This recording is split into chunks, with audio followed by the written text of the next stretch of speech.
দর্শক, রফেজা নামের 65 বছর বয়সী সেই বৃদ্ধা মায়ের সাথে কি এমন ঘটেছিল যার জন্য এলাকা জুড়ে পুরো চাঞ্চল্যের সৃষ্টি হয়েছে।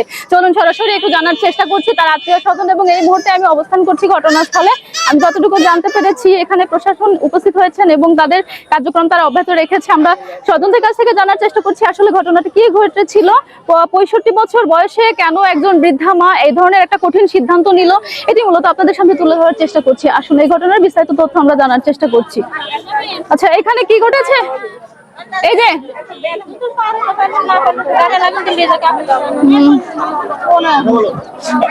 দর্শক, এইখানে চাঞ্চল্যের একটা সৃষ্টি হয়েছে। অনেকেই বলছেন এটি আত্মহত্যির ঘটনা ঘটলেও ঘটতে পারে, তবে এর পেছনে আসল তথ্য কি রয়েছে সেটি এখনো অজানা। পুলিশ এখানে উপস্থিত আছে, প্রশাসন এরই মধ্যে ঘটনাটি জেনে গেছেন। তো এই ঘটনার আসল তথ্যটা আসলে কি, এলাকা জুড়ে পুরো চাঞ্চল্যের সৃষ্টি করেছে, কেন 65 বছর বয়সী একজন বৃদ্ধা এই ধরনের একটি নির্মম সিদ্ধান্ত গ্রহণ করতে পারে বলে মনে করছেন এলাকাবাসী, অবশ্যই আমরা ঘটনার বিস্তারিত তথ্য আপনাদের সামনে জানানোর চেষ্টা করছি।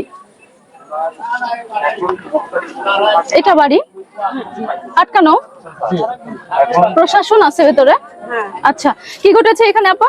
আমি কে বলাই সাবি জানি না কি ঘটেছে, কি দেখলেন? আমি এই মাত্র আইছি। আচ্ছা, কোথা থেকে এসেছেন? কাটাখালী।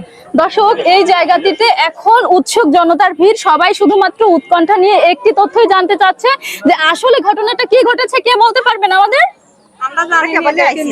আপনারা কি দেখতে এসেছেন?